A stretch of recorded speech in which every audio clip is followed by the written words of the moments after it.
Inflation यानी कि महंगाई एक ऐसा कॉन्सेप्ट है जो हर एक इकोनॉमी में मौजूद है। तो आइए इसे इस तरीके से समझते हैं। सपोज ये एक ट्रायंगल स्टैंड है, मैंने इसे अभी 100 रुपये का परचेस किया है, लेकिन पिछले साल इसका प्राइस था 90 रुपीज़, यानी कि ये करीब 10% की इन्फ्लेशन के साथ आ चुका है। मतलब इसे मैं पिछले साल 90 रुपये का खरीद सकता था, 90 रुपीज़ का, और इस साल मैं इसे 100 रुपये में खरीद सकता हूँ। यानी कि मेरी मनी की परचेसिंग पावर कम हो चुकी है, उसी 90 रुपीज़ से मैं अब इसे नहीं खरीद सकता। और नेक्स्ट ईयर अगर इन्फ्लेशन यानी कि महंगाई का रेट इसी तरीके से बढ़ता रहा तो अगले साल ये 100 रुपये का 10% यानी कि 110 रुपये का हो जाएगा, और अगले साल जो मेरा 100 रुपये अभी का है इससे मैं फिर से इसे नहीं खरीद पाऊंगा। यानी कि पैसे की परचेसिंग पावर का घटना।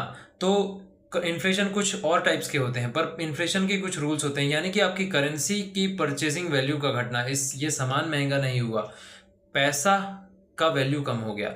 तो इन्फ्लेशन कुछ टाइप्स के होते हैं, जैसे कि कॉस्ट पुश इन्फ्लेशन। जैसे कि आप देखते हैं कि सामान बाजार में सामान काफ़ी ज़्यादा मात्रा में अवेलेबल होता है, लेकिन फिर भी उसकी प्राइस बड़ी होती है। तो इसका रीज़न है कॉस्ट पुश इन्फ्लेशन, यानी कि जब लागत ज़्यादा लगती है किसी भी बिजनेसमैन की, जैसे ट्रांसपोर्ट कॉस्ट बढ़ जाता है, पेट्रोल के प्राइसेस बढ़ जाते हैं, तो अल्टीमेटली सब्जी जिसकी डिमांड कम है उसकी भी प्राइस बढ़ जाती है। सेकेंड होता है demand pull inflation. Suppose market में ये 10 स्टैंड है और लेने वाले 15 हैं, तो ये जो 100 रुपये का स्टैंड है ये 120 का बिकेगा, और मींस की इन्फ्लेशन यानी कि महंगाई वो कभी भी बढ़ती रहेगी, घटती रहेगी। इसी तरीके से हम देखते हैं अक्सर सब्जियों के मार्केट में होता है।